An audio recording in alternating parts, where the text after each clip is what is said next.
weird. I just realized how light my eyebrows are. That's creepy.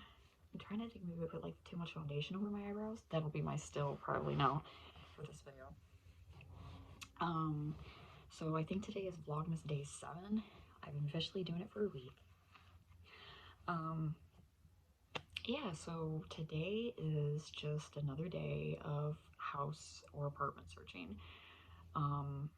I basically got some kind of like more dark news yesterday, and it's pretty clear now that I don't have a chance in God's green earth to like stay where I'm at. I'm going to go shut that curtain. Be back.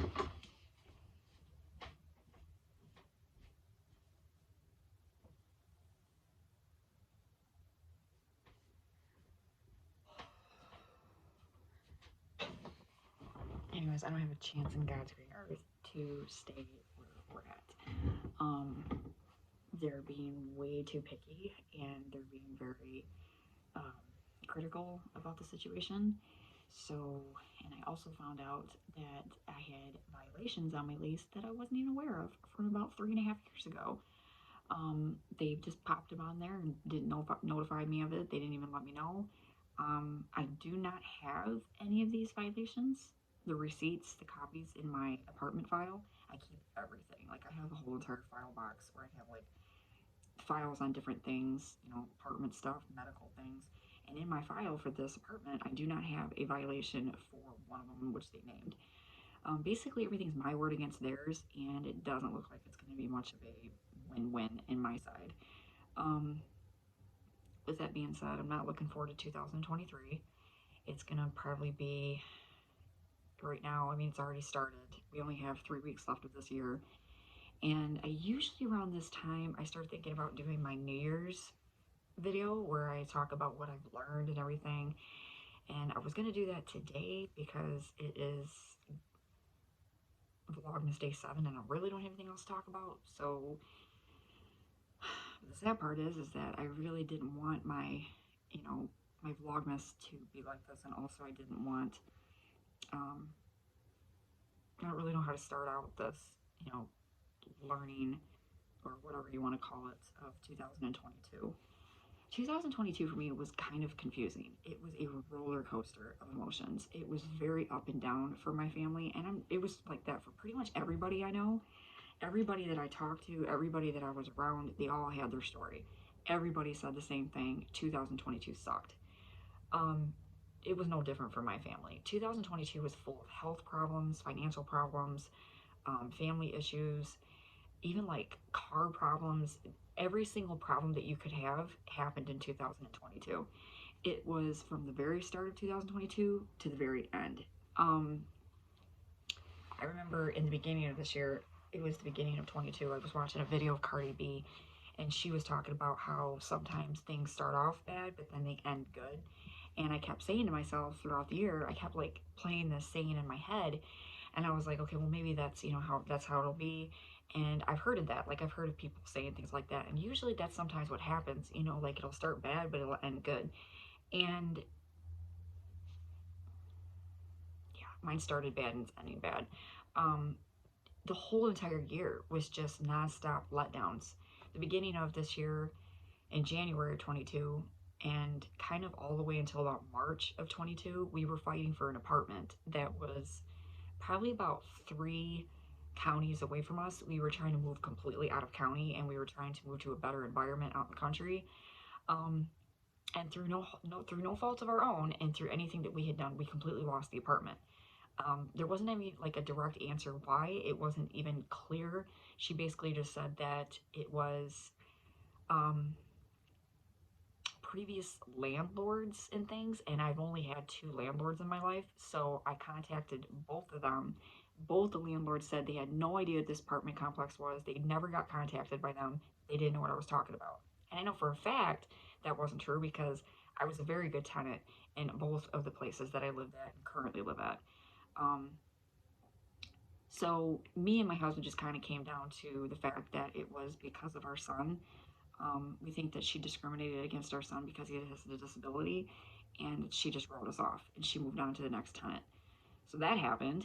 That was disappointing. And then I kind of just moved on and I was like, okay, well, you know what? Whatever. It's only the beginning of the year. I'm like, maybe something good will happen. Let's just move on. So then right after that, we started having financial problems. My jobs were basically just not happening. My husband couldn't get a job. I couldn't get a job. Um, we started having vehicle problems right around, I think it was February of 22. I had a Chevy Silverado and it was the love of my life. I loved that truck. It was the best thing. I loved it. It was my identity. It was my truck. And I ended up purchasing it in August of 21. Well, winter of 22, took my truck out. I ended up losing it because of a freak snowstorm that we ended up getting, and it did something to my transmission and it completely destroyed it. If anybody knows anything about transmissions, they're the most expensive thing to fix on a vehicle. Pretty much the saying goes, the transmission costs more than the vehicle. And so, with that being said, at that time, financially, I wasn't able to replace the transmission on that truck. It was probably like a $4,000 transmission, and I didn't have $4,000 laying around. So the truck was just kind of sitting. And I eventually had to come to terms that I had to let it go. And again, after that happened, I was heartbroken. But again, I kind of just said to myself, it's only the beginning of the year. Maybe something good will happen. Let's just keep moving forward. So then I ended up, my dad, so this is when things started kind of going up a little bit. So then my husband ended up getting a job. Don't remember where he was working, but he ended up getting a job. And I think it was, yeah, I do remember that. It was like a factory job. He was working there. It was a great job and it was a great schedule, great pay. Everything was great for our family. It worked for us. It was perfect. So then my dad ended up also selling me his old truck. And it's not like old, but it was like in good condition. And he ended up giving it to me. Basically, he gave it to me. So that was a plus. So then after I lost my Silverado, I got a Blazer. And so I ended up getting the Blazer for my dad. And my husband had his job. Things were looking pretty good. So we ended up kind of like there for a while. We were going to church and we were kind of like picking up the pieces. We were trying to like put our lives together and whatnot. So then me and my husband decided that, since things were going good for us and they were starting to look pretty good, we decided that we wanted to try for another baby. And we were just like, okay, I think now is the time. This is probably a really good time to do this. And it had been a really long, extended period since we had our last child. My youngest son right now he just turned 4. So he was already 3.5 years old. It had been 3.5 years since I had a baby. I was healthy. Like, I knew, like, from my past experience, I was like, there's nothing that I don't think is going to happen. So we ended up trying, and successfully we ended up getting pregnant. We found out I think it was in middle of June of 22. The whole family was ecstatic. We were just all really happy. We were really excited, and it couldn't have happened at a better time. And we were just like, this is the answer. Like, this is God's will. Like, we were really, really excited. And so we're, kind of still doing our thing. We're going to church and living our lives. And then in July of 22, this is when our lives took a dark turn. So again, we were trying to apply for an apartment, and we were trying to move to a better place, more bigger place. And we had been waiting for over a year. We got denied for the apartment. And so we had the opportunity to appeal the process. And we were like, okay, we're going to appeal it. We wanted to be able to speak, our piece and prove to them that we were good tenants. We've lived here going on 6 years. And we did all this. We appealed and everything. And they still denied our appeal. They said that they were sticking by their decision no matter what. Whatever that means. So then they gave me a bogus letter about a couple weeks later saying that we could apply again in 6 months, which is pretty irrelevant at this point because when I tried to contact them about that letter, they completely ignored me and they would not answer. It was really, really weird. So then we lost the apartment. So we tried here where we live and we're like, okay, well, maybe we can just move on to another apartment here. We'll apply for a 3-bedroom when the baby's born. And we'll just call it a day and we'll just stay here. So that's what we did. So our landlord was aware of it here. He knew about the pregnancy. And so we had all of our ducks in a row here. We were just like, my landlord was like, congratulations. Like, once the baby's born, give us the birth certificate. We'll switch you guys over to a 3-bedroom. Bada bing, bada boom. Awesome. Cool. So that was good. So things started going back up again. We're like, cool. Yay. around July of 22, we lost the baby. Um, it happened. I'm not gonna cry. I'm gonna try really hard not to cry during this video, but this year has been really hard. Rehashing this and going over this is really hard to talk about. So we ended up losing the baby within, I want to say it was around a week after finding out we lost the apartment. I specifically remember the day that it happened. I was standing downstairs next to my dryer, and I was getting clothes out, and the baby was, I started bleeding. I ended up going to the hospital for it. I didn't think at that time it was going to be that bad of a miscarriage, because I've had miscarriages in the past, but they were always really close together to my live birth. So my doctor told me that that's probably the reason why, because your uterus was probably not strong enough. But this had been 3.5 years. And I was like, that's a little weird. Like, this is kind of, concerning. Well, when I had the miscarriage, I did pass it at home. It was one of the worst miscarriages I had ever had. Psychologically, it was disastrous. I actually made videos talking about it. They're on my channel. I kind of lost my mind for a long time. I started to kind of just like hormonally lose it. My hormones were all over the place, and I was completely miserable, and I had chronic depression. My anxiety was at an all-time high. It was the worst anxiety I've ever had in my whole entire life. And it was because of the miscarriage. So the bleeding process, everything was very hard. It was very difficult than any of my other miscarriages, and I was just wiped out. I was wiped out physically, mentally, emotionally, spiritually. I was bottomed out. By this time, after the miscarriage, my husband ended up losing his job. Again, this wasn't because of the miscarriage. It wasn't because of anything. It just happened. The boss basically chose another employee's views and opinions over my husband's, and it was basically a setup. It was a setup. I don't know why I did this. It was a setup. I guess there was some animosity between one of the coworkers that was working there that did not like my husband, and he lied to the manager and made up a whole entire fabricated story about my husband and got my husband fired. And my husband was one of their best workers. He was consistent with his work. He never took a day off. He loved his job. He really liked what he was doing. He worked for a Christian company. He was doing everything he could, and we were going through one of the worst periods of our life, and then that happened. So then now my husband lost his job.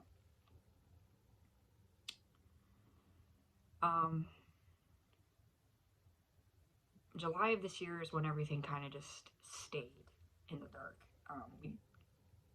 My oldest son, basically lost his mind.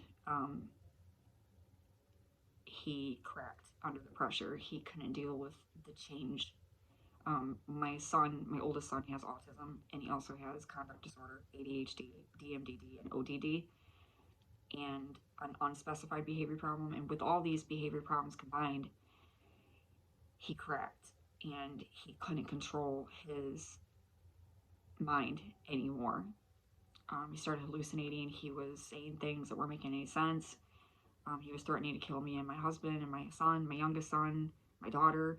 He was going to school and threatening people at school, saying he was going to kill people. And the reason why was because of all the things that was happening at home.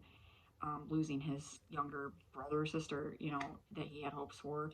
Daddy losing his job and being home all the time. He didn't understand that. And then financially we were struggling, so we weren't really doing anything anymore. We had to stop going to church because we couldn't afford the gas anymore. We couldn't even afford to get there. And I was mentally struggling, so I didn't want to go to church anymore. I started just kind of withdrawing from everything. And with all this said and done, my son's brain just kind of he couldn't deal anymore. So around August of 22, was it August? It was September. It was around September of 22. My son ended up getting admitted to a psychiatric hospital. And my son was there until October 12th of this year.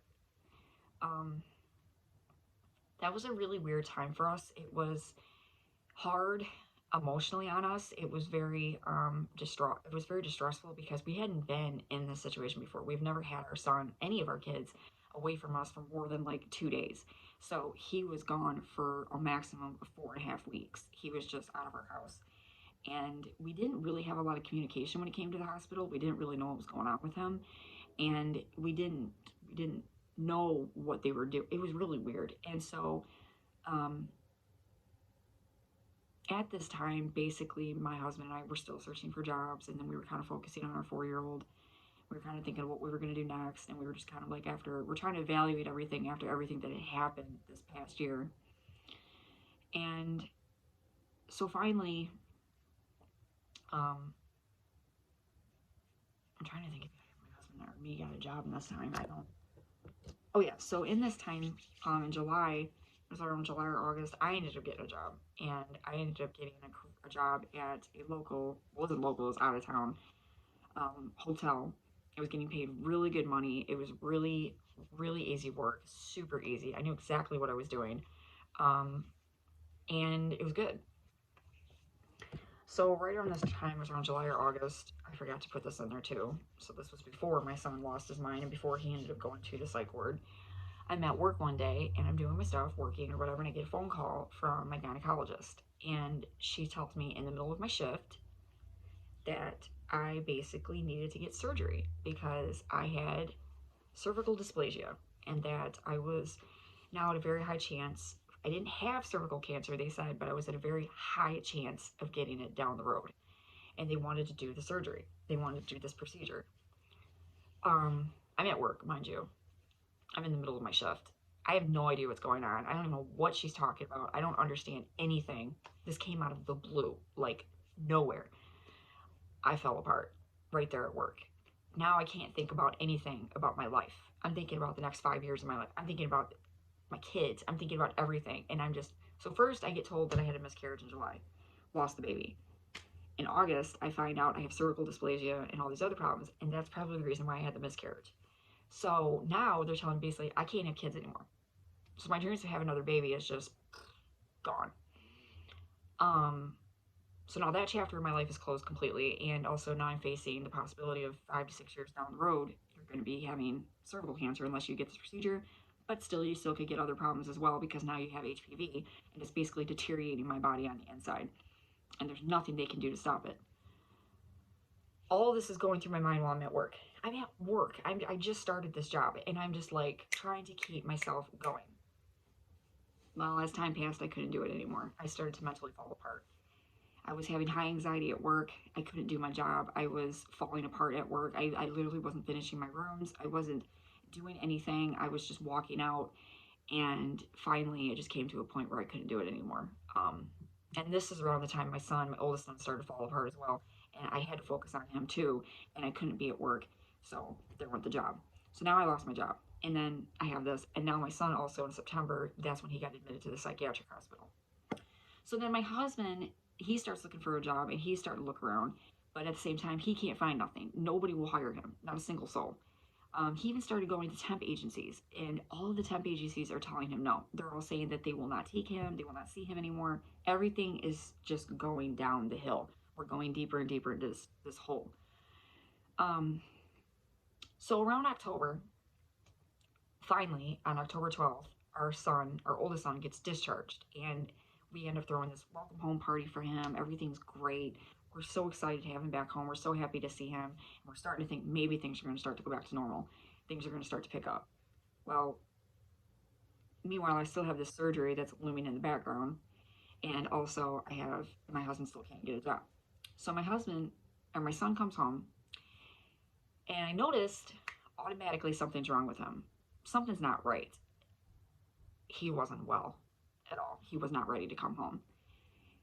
As the weeks passed, Junior, which is my oldest son, started to exceedingly get worse. He was attacking me now, which he never did. He's never attacked me. He started attacking me. He was attacking my husband. He was beating the crap out of his younger son. He wasn't going to school. We had the cops at our house twice. One time was to take him to school. The next time was because he ran away from home. He was just careless about life. Didn't care about any of us. Didn't care about nobody. Didn't care about a single soul. He was some kid that I didn't know. I didn't know this child anymore. I didn't even know him.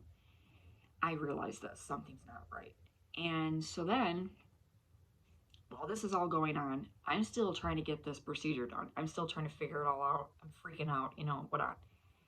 I find out that the hospital ends up canceling my procedure date without telling me. This is November 28th. They canceled it. They didn't even tell me nothing. Just canceled me. I find this out 3 weeks before my procedure date that they canceled it without telling me. I'm livid. I'm irritated. I'm going through enough as it is. But my husband still hasn't found a job. I still can't find a job. My oldest son is still losing his mind. We're broke. So now I have to find a new doctor. So then I go through and I start searching for another doctor. Thankfully, I did find somebody else that's closer to home and whatnot. So my son's still losing his mind. And school is irrelevant now at this point. He's not going. I'm on the phone and I have to finally come to the conclusion, my husband comes to the conclusion that we have to admit him back into the psychiatric hospital. It took weeks to get him back in there. We finally get a chance to get him back in. They had everything ready to go. He was about ready to be, taking my ambulance to the other hospital in the other town. They had everything ready and they tested him for COVID. It came back positive 1 hour before he was supposed to be transported to the psychiatric hospital. They shut everything down. He had to go back home. I'm losing my mind. So he comes back home and it continues. In this, my husband's mental health is starting to lose it. My husband lost his complete mind. He is gone. My husband does not know what to do about anything. He's trying as hard as he can to keep it together, which I don't blame him, and he just loses it. So now my husband's having psychiatric problems and my son's having psychiatric problems. Me and my 4-year-old are the only ones in the house that are basically just trying to survive. I'm dealing with all this. Everything, as you can tell, is we're just staying in this dark room and something's punching out all the lights and it's getting darker and darker and darker. I'm holding on to my faith as hard as I can, but I'm not getting any results. Finally, around November, a couple of weeks before Thanksgiving, my son finally got admitted to the psychiatric hospital. My husband finally got help for his psychiatric problems. And so now we're in November of 22. And, things are starting to kind of slowly go back to normal. We're kind of like putting the pieces of our lives back together and we're trying to go from there. And so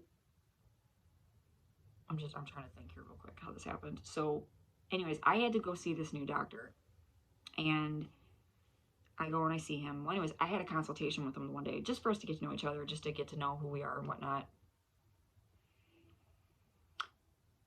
It was November 29th and I was there waiting to see him. Earlier that morning, I ended up going to my main office here, my landlord, to let him know because my oldest son, before he went to the psychiatric hospital, was sleepwalking and he was urinating all over the house. And he was urinating on the carpet that was on the stairs, the living room, whatnot. So I had to take that carpet off the stairs and it was saturated with urine. And I asked them if we could have a strip of carpet to put back on there because we had an inspection that was coming up on December 8th. I didn't think nothing of it. I didn't think it was that big of a deal. I thought I was being honest, So I left, and the assistant manager there said, that's fine, no problem. Like, we'll find you something. Okay, thank you. So I left. I go to my doctor's appointment. While I'm at my doctor's appointment, wait to see my doctor, I get an email about this long from the main landlord telling us basically that he's giving a 30-day notice to quit and evicting us over carpet.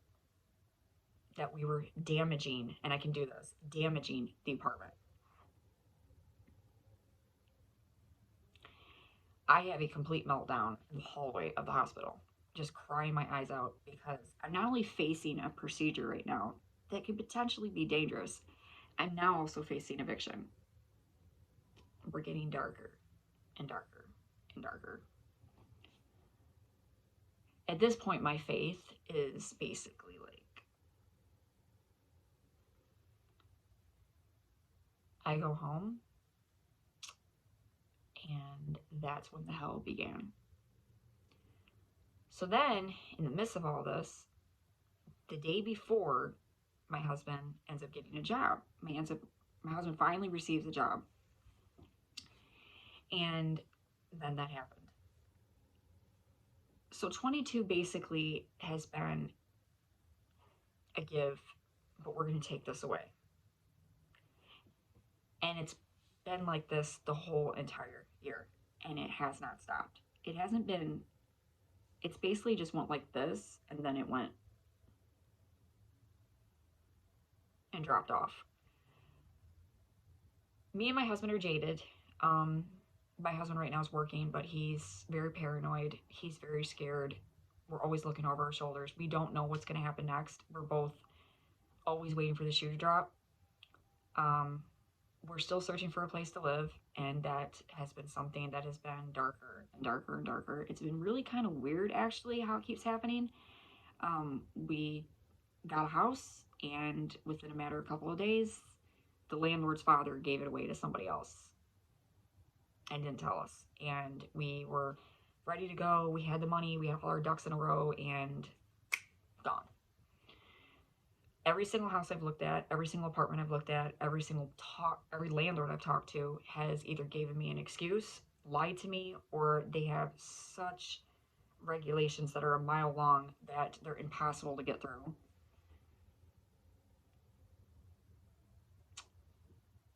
This is probably one of the worst years of my life. It's been one of the worst years of my life. I've had bad years. I've had years where I'm like, not like this, not like this. This has been the year of me being 35 years old.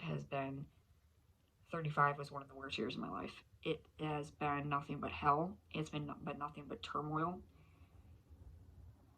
It's so the lessons that I've learned, if I have out of 22 during all of this, has been really appreciate what you got and the time that you have on earth, because you don't realize what you have and you don't realize what's in front of you until it's gone, until you slowly are watching it being ripped out of your hands, and you don't realize actually what you have.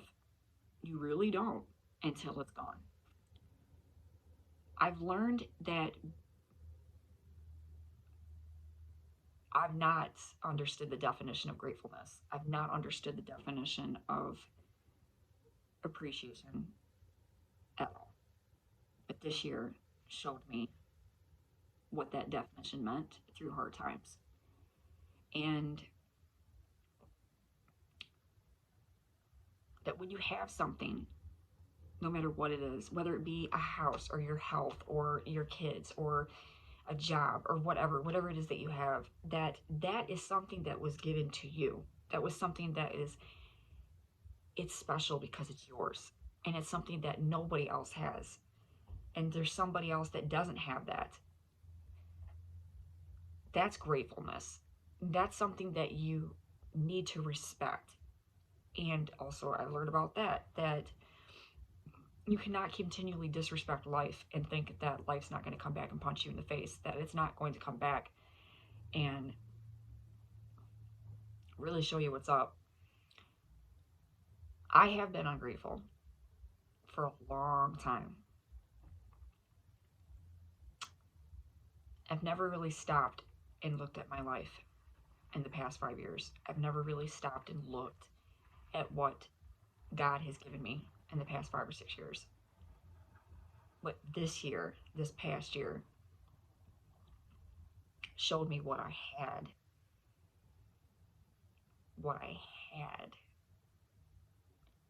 And there's a possibility I will never have that again. And that is scary to think about.